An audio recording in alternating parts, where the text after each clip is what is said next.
और मुख्यमंत्री जी ने खुद कहा है कि जितना कड़ा से कड़ा एक्शन हो सकता है इनके लिया जाएगा, ताकि भविष्य में इस तरह की घटनाओं की पुनरावृत्ति ना हो। इतनी सख्ती एग्जाम में रखी गई थी, इतनी सतर्कता बरती गई थी कि आपको अपना पेन नहीं ले जाना है, सेंटर के अंदर पेन जो है वो दिया जाएगा, ताकि किसी तरह का कुछ मैनिपुलेशन, आजकल तो डिवाइसेस वगैरह आप जानते हैं कि किस तरह की चीजें हैं, जो भी इसके आरोपी हैं वो गिरफ्तार होंगे या नहीं, उनको लिए क्या सजा होगी। तो हमें बता दें कि इतना ये जो भी आरोपी हैं उनकी गिरफ्तारी हुई है और अभी तक 5 लोगों की मेरे ख्याल से गिरफ्तारी हुई। इन सब के बीच में तो छात्र कहीं न कहीं अपने भविष्य के साथ अब उलझ गए हैं। क्या होगा, इतने सालों के बाद एक वैकेंसी आती है, फिर उसमें भी इस प्रकार की लापरवाही देखने को मिलती है। छात्र जाए तो जाए कहाँ? किस पे भरोसा? इतनी कड़ाई के बावजूद भी लोग जिस तरीके से दिमाग लगा रहे हैं, वो क्या कोई सुनियोजित गैंग है जो काम कर रही है, या उसमें जो भ्रष्ट अधिकारी हैं। नमस्कार, लाइव बिहार देख रहे हैं आप। मैं हूं आपके साथ सुंदरम कुमार।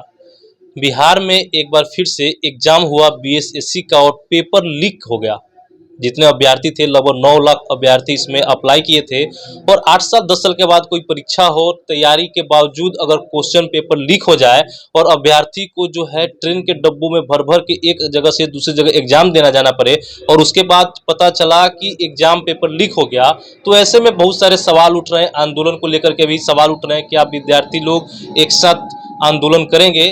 पेपर लीक का मामला सामने आया है। मेरे साथ बात करने के लिए आरजेडी की प्रवक्ता रितु जायसवाल है। पूरा पेपर लीक जो हुआ है, लगातार छात्र नेता दिलीप कुमार है वो आंदोलन के बारे में कर रहे हैं, छात्र को एकत्रित कर रहे हैं। क्या कुछ टिप्पणी कीजिएगा? नहीं, पेपर लीक का मामला नहीं है। पेपर लीक बीपीएससी का हुआ था, जो कुछ समय अभी जो 4-5 महीने पहले जो एग्जाम्स था बीपीएससी का, उसमें पेपर लीक हुआ था। और जो प्रश्न पत्र आउट जो किया गया वो एग्जाम्स शुरू होने के 1 घंटे के बाद जो हमें पता चली है कि वो मोबाइल के द्वारा किसी तरीके से वो फोटो खींच करके वो बाहर में भेजा गया अन्य सेंटर पे। जबकि इतनी सख्ती अभी वर्तमान सरकार के द्वारा अपनाई गई थी कि अपना पर्सनल पेन तक ले जाना अलाउ नहीं किया गया था। इतनी सख्ती एग्जाम में रखी गई थी, इतनी सतर्कता बरती गई थी कि आपको अपना पेन नहीं ले जाना है, सेंटर के अंदर पेन जो है वो दिया जाएगा, ताकि किसी तरह का कुछ मैनिपुलेशन, आजकल तो डिवाइसेस वगैरह आप जानते हैं कि किस तरह की चीज़ें हैं। और ऐसा ही कुछ और भी बातें सामने आ रही हैं कि ब्लूटूथ जो है वो फिंगर से चिपका करके ले जाया गया था, जिसमें कि अगर जैमर लगा भी है उसके बावजूद भी आप वहाँ पर वो एक्टिविटी कर सकते हैं, फोटो लेना एंड ऑल। सो ये भी चीज़ें आई कि वो उसके फिंगर्स में कहीं पर छुपा करके छोटा सा कोई ब्लूटूथ तो डिवाइस जो है, कैमरा डिवाइस, ब्लूटूथ डिवाइस के बारे में आप बात करें। आयोग जो है परिपक्व था चुनाव को लेकर के, परीक्षा को लेकर के। Just minute ma'am. और उसके बाद सेकेंड चीज क्या हुआ कि अगर क्वेश्चन पेपर लीक हुआ, आप बोले लीक नहीं हुआ, उसको एग्जाम के 1 घंटा के बाद आउट किया गया। तो इन सब के बीच जो आयोग है क्या डिसीजन लिया है, चुनाव रद्द करने के बारे में या फिर परीक्षा रद्द करने के बारे में, या फिर?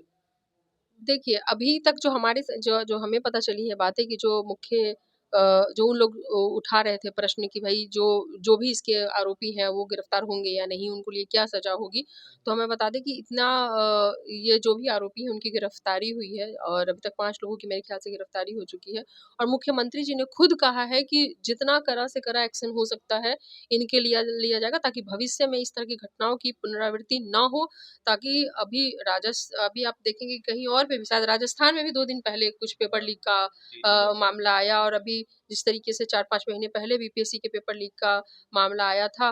तो इतनी कड़ाई के बावजूद भी लोग जिस तरीके से दिमाग लगा रहे हैं, वो क्या कोई सुनियोजित गैंग है जो काम कर रही है, या उसमें जो भ्रष्ट अधिकारी हैं, या फिर जो सर्वर जो बैठते हैं उन वो गैंग सक्रिय, जिस तरह की भी चीज़ें हैं, जो भी हैं, छानबीन हो रही है, गिरफ्तारी हुई है और उन पर जो भी कड़ा से कड़ा एक्शन है वो लिया जाएगा। और रही बात बच्चों के भविष्य की, तो निश्चित तौर पर परिस्थिति कोई भी हो, खिलवाड़ तो बच्चों के भविष्य के साथ तो हुआ ही है। चाहे किसी की भी गलती हो, कहीं से भी हो, हम इस चीज़ से कह नहीं सकते कि नहीं, हम इसकी जिम्मेवारी नहीं लेते हैं। जिम्मेवारी लेंगे भी, गलती हुई है तो क्यों नहीं लेंगे, पूरी जिम्मेवारी लेंगे। और जितना जो भी कड़ा से कड़ा एक्शन हो सकता है, वो खुद माननीय मुख्यमंत्री जी ने कहा है कि वो कड़ा से कड़ा एक्शन जो है वो लिया जाएगा, कोई भी बचेगा नहीं। अभी एक वीडियो वायरल हो रहा है तेजस्वी यादव जी का। इसके पहले जो पेपर लीक हुआ था उसमें बोले थे कि जितने भी अभ्यर्थी हैं उनको 5-5 हज़ार रुपया दिया जाए ताकि वो लोग फिर से एग्जाम के समय जब जाना हो, जो उनका खर्चा आया है। इस बार फिर से विद्यार्थियों की मांग है कि उन्हें वो मांगे जो थी, क्योंकि परीक्षाएं जो हो गई और रद्द होगी या नहीं ये आयोग डिसाइड करेगा। लेकिन इन सब के बीच अगर सब कुछ रद्द होती है तो क्या ये जो वायरल वीडियो और इस पर क्या ये तो अब तो ये है कि पहले अगर पहले रद्द होती है या नहीं रद्द होती हो तो हमेशा से ही अभी हमको लगता है कि 1 घंटे के बाद जो पेपर गया, देखिए कई चीज़ें होती हैं। अगर आप तकनीकी रूप से अगर आप जाएँगे तो आप या हम एग्ज़ामिनेशन सेंटर में बैठे हैं एग्ज़ाम देने के लिए, ठीक है?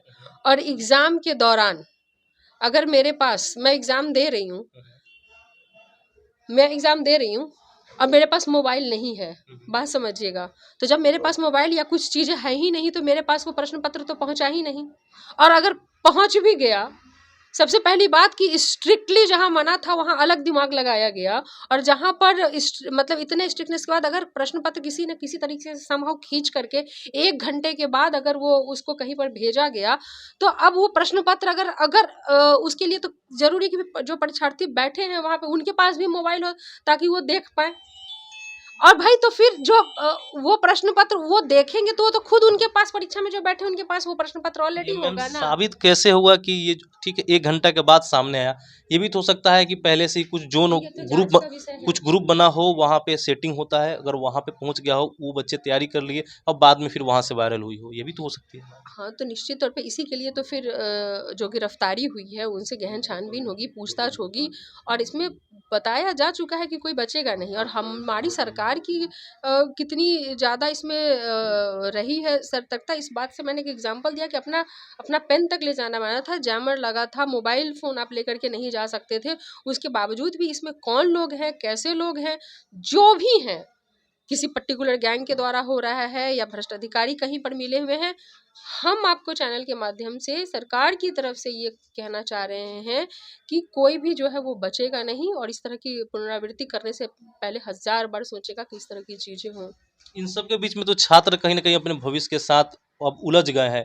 क्या होगा इतने सालों के बाद एक वैकेंसी आती है, फिर उसमें भी इस प्रकार की लापरवाही देखने को मिलती है। छात्र जाए तो जाए कहाँ? किस पे भरोसा करे बिल्कुल छात्र? सही बात है। इसको हम अगर जो भी चीज़ें हुई हैं इसे पूरी तरीके से नकार नहीं सकते हैं कि चीज़ें नहीं हो रही, चाहे वो पूर्व की घटनाएँ हों, अन्य स्टेट की घटनाएँ हों, हमारे स्टेट की घटनाएँ हों।